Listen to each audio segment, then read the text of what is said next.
Well, hey there, it's Nancy. And I don't know how to work this thing. Let's see if we can do it right.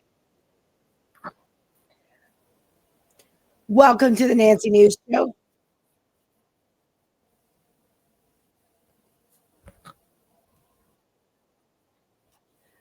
No fans, no canned laughter, just me trying to make sense of absurdity in real time.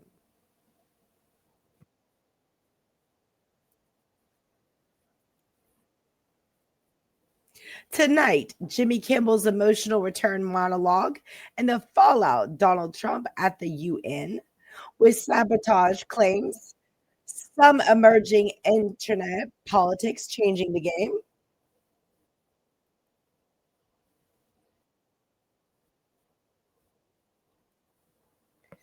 Kate Gosselin rumors heating up. Michael Richards making a comeback after scandals. And yes, my hot takes that gossip and politics are now in a car crash and we're all passengers. Hello. First up, Jimmy Kimmel is back on air after being suspended for nearly a week following his remarks about the assassination of Charlie Kirk. ABC reversed course and brought him back on September the 23rd, 2025. His return was emotional. Tears, apologies, clarifications. He said he never meant to make light of Kirk's death. He criticized the FCC, the pressure from networks like Nexstar and Sinclair that refused to air him, and defended free speech. Okay, wasn't Charlie Kirk supposed to be able to have free speech? Just saying. Some celebs cheered him on: Ben Stiller, Stephen Colbert, etc. They called the monologue brilliant. Others thought it was overdue. Necessary, Trump's reaction, predictable, critical, said it was all political theory. Enough said. Is this just late night drama or something bigger? I think it's both. It's a fight over what comedians can say. It's a fight over how big media hands get involved. And it's a reminder free speech costs, especially when someone with power feels threatened. Also, funny note, some ABC affiliates still didn't air his show because politics, because ratings, because who knows what reasons sound best when you're choosing silence. Our second story today, that's going to be about Trump. Of course, UN speech, it was spectacular. And yes, I mean spectacular in the theatrical misfunction sense. He claimed there was a triple sabotage, an escalator malfunction, a teleprompter failure, and audio issues. The escalator stopped. White House said it was a sabotage, but UN claimed safety trigger was accidentally hit by a videographer. The teleprompter controlled by Trump's speech, but glitchy audio. Some complaints about clarity, but some maybe just people being bored.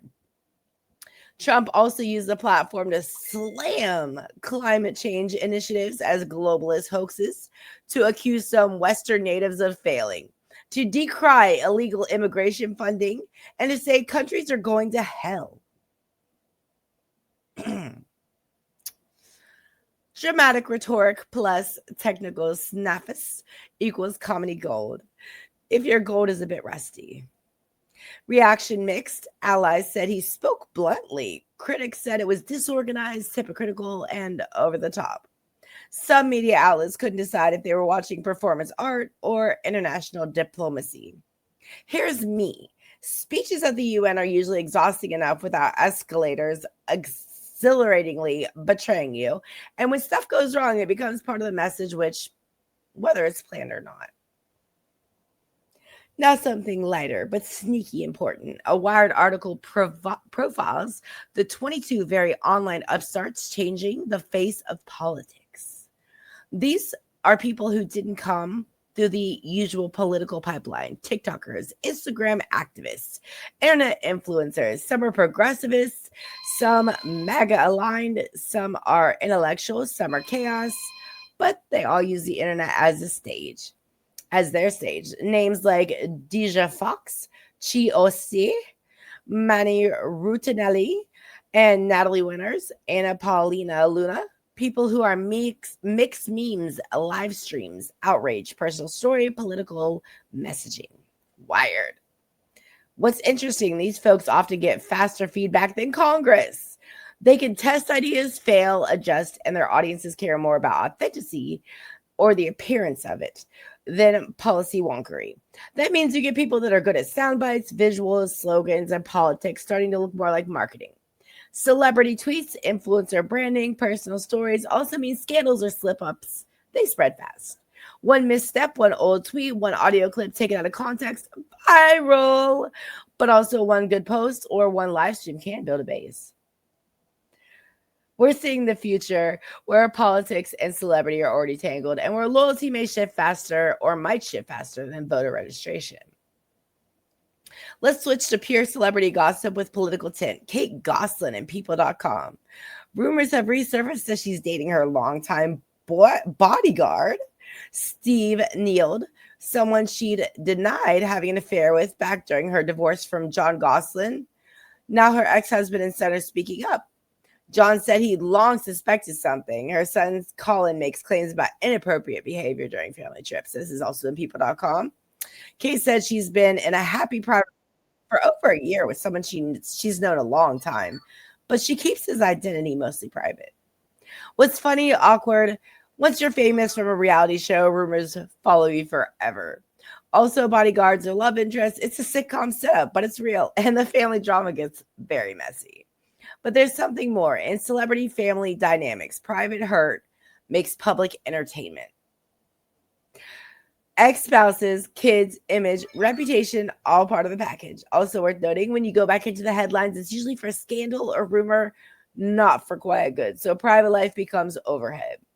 Up next, we're going to talk about Michael Richards. Kramer himself is doing something unexpected, launching a limited comeback tour across California in fall 2025 in the San Francisco Chronicle. You'll remember Richards was involved in that racist meltdown at the comedy club in 2006. It derailed his career. He apologized. It kept him mostly out of the limelight since. Now he's touring with a show titled An Evening of Conversations, Questions, and Answers. First stop, Ventura, Menlo Park, Monterey, etc. Ticket prices roughly $26 to $113, depending on the show, according to the San Francisco Chronicles. What does this say? Redemption narratives are powerful, that people might still want closure or at least are curious. Very much curiosity. The controversy doesn't always kill opportunity, and sometimes it just postpones it. Of course, some fans will boo, some watch out of nostalgia, and others will watch out of, what did he say now? Also, there's risk. If something does go wrong, hecklers, audience backlash, or a new scandal, but there's also opportunity to show growth, remorse, maybe even do something interesting. Now, typing these stories together. When Trump shouts at the UN, when guest speeches glitch, when celebrities defend speech or return to stage, the celebrity politics loop spins faster. Woo, woo, woo, woo, woo. People are reacting. Celebs are posting solidarity with Kimmel, and other celebs are commenting on Gosselin rumors. Some comedians talking about Richard's return, others about free speech, and some about international relationships. And public sentiment seems divided. Some praise how bold speech is needed. Others say, okay, enough with the theatrics. What's funny, the spectacle often overpowers substance. Outrage over a teleprompter might dominate headlines more than what was actually said. A monologue gets more attention than policy. A reality star's dating life trends harder than a climate agreement. We're now living in politics as reality TV, plus adding on celebrity gossip. Time for my guest, always imaginary, tonight, the audience. Hey, Nancy, thanks for having me here. So, audience, how are you feeling watching all this? Exhausted, entertained, manipulated, curious, outraged, scroll addicted. So, do you want the truth or do you want drama? I want both. I want to say something that shakes me up. I want a glimpse behind the scenes, but I also want memes, I want jokes, I want gossip I can text about. What scares you the most right now? Censorship, misinformation, or over-the-top celebrity scandal overshadowing everything else? All three, because when the thing that's loudest isn't true, it feels the compass is broken, and when celebrity gossip gets more reach than policy, it feels like the scales are tipping. How do you decide what to care about? I try to follow what impacts me. But social media pushes me toward what shocks me. I follow clicks, not always consequences. So, what should I do about someone doing this show? Okay? Keep questioning. Keep calling out hypocrisy. Don't settle for speculation and don't just laugh or scroll. Think about what's real, what's lasting, what changes lives.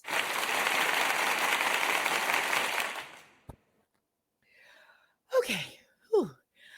Hot take time. Strap in. Gossip is the gasoline feeding political fire these days, and we're dangerously close to burning the house down.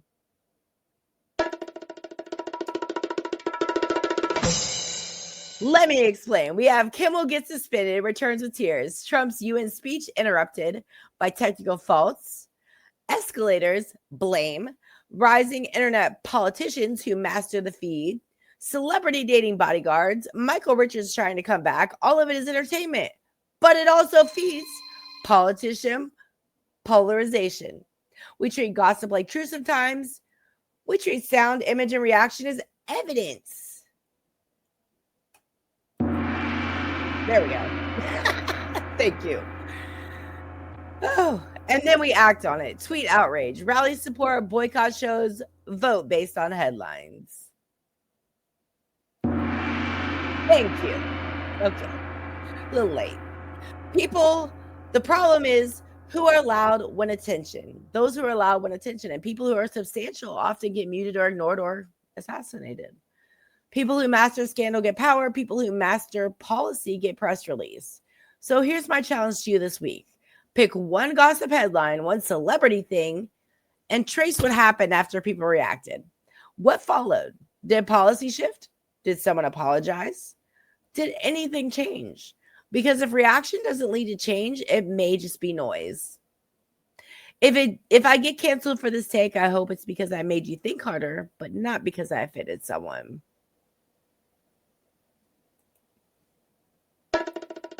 Thank you. So we've reached the end of our hour. Thanks for staying with me in this weird loop of politics and gossip. Tonight we covered Jimmy Kimmel's return and monologue, Trump's UN speech with sabotage claims, the online upstarts changing political media, Kate Gosselin's rumors, Michael Richards' comeback tour, and the way gossip and politics now feed each other. And actually, I'm sorry, it's 15 minutes.